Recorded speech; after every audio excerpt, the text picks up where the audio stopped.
दो चर वाला रैखिक समीकरण का VVI 3 पॉइंट है।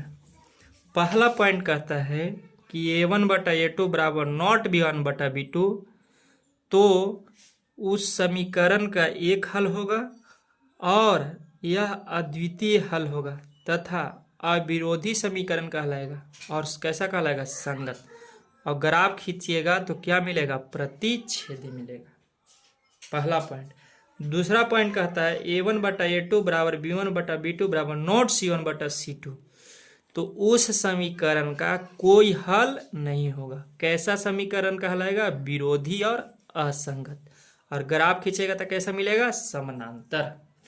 तीसरा पॉइंट A1/A2 बराबर B1/B2 बराबर C1/C2, तो ऐसा कंडीशन मिलेगा तो उस समीकरण का अनंत हल होगा, आश्रित समीकरण कहलाएगा और संगत। और ग्राफ खींचेगा तो क्या होगा? समपाती।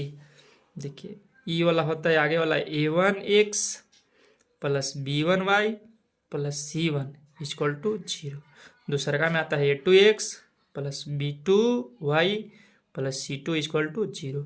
A1 B1 C1 A2 B2 C2 ये सब क्या है? अचर संख्या है। कौन संख्या है? अचर संख्या।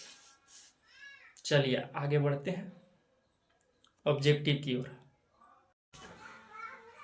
जय हिंद। सन क्लासेस 1 में आपका स्वागत है। आज हम दो चर वाला रैखिक समीकरण का VVI ऑब्जेक्टिव प्रश्न लेकर आए हैं, जो 2025 के लिए बहुत VVI साबित होने वाला है। चलिए देखते हैं। क्वेश्चन नंबर 1 कहता है जिस समीकरण निकाय का अद्वितीय हल हो वह कैसा समीकरण कहलाएगा? तो अविरोधी कहलाएगा। याद करके रखेंगे।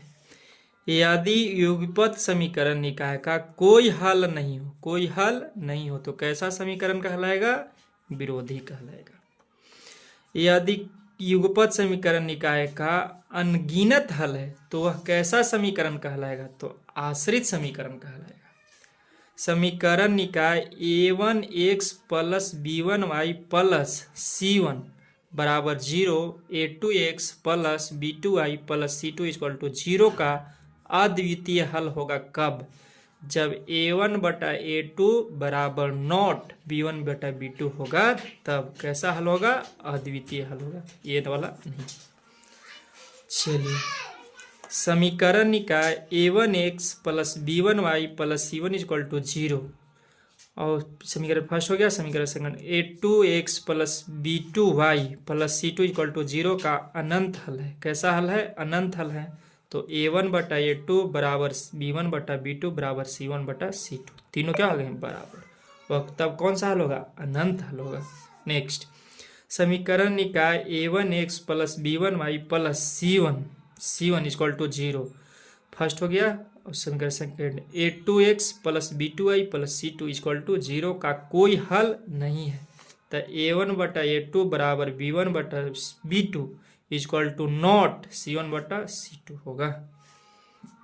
नेक्स्ट यदि समीकरण निकाय A1x plus B1y plus C1 equal to 0, A2x plus B2y plus C2 equal to 0 का आलेख प्रतिच्छेदी है। कैसा है? प्रतिच्छेदी, मतलब ग्राफ खींचेंगे तो क्या होगा? कटेगा। तो कै गो हल होगा? एक गो हल होगा। क्या है कि एक जगह पे क्या होगा? कट जाएगा। नेक्स्ट यदि समीकरण निकाय A1x plus B1y plus C1 equal to 0, समीकरण दूसरा A2x plus B2y plus C2 equal to 0 समानांतर है। तो समानांतर मान लो कोई रेखा दोनों समानांतर है, कटवे न किया तो कोई हल नहीं होगा। यदि युगपत समीकरण निकाय A1x plus B1y plus C1 equal to 0 दूसरा तथा A2x plus B2y plus C2 equal to 0 के समीकरण क्या है? संपाती है। संपाती का मतलब होता है रेखा पर रेखा, ग्राफ खींचने पर। तो कैसा हल होगा? अनंत। क्या कि एक रेखा दूसरे रेखा पर चढ़ल है। सरल रेखा A2x माइनस सरल रेखा 2x minus 3y minus 6 equal to 0 का आलेख एक अक्ष को जिस बिंदु पर काटते उस बिंदु का निर्देशांक क्या होगा? तो एक अक्ष पर रहेगा तो y के मान 0 रहेगा ऑटोमेटिक। तो y के मान यहाँ क्या है? 0। तो यही वाला क्या होगा? मान होगा।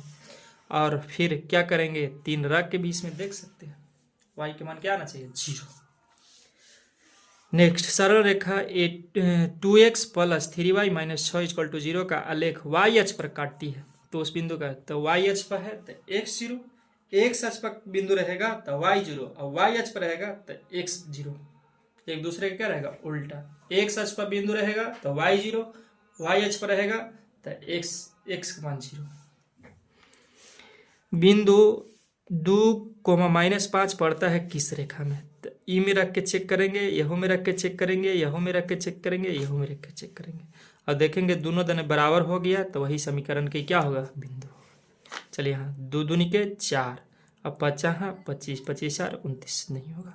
3 दूनी के 6 5 3 के 15, 15 और 6 21 भी नहीं होगा।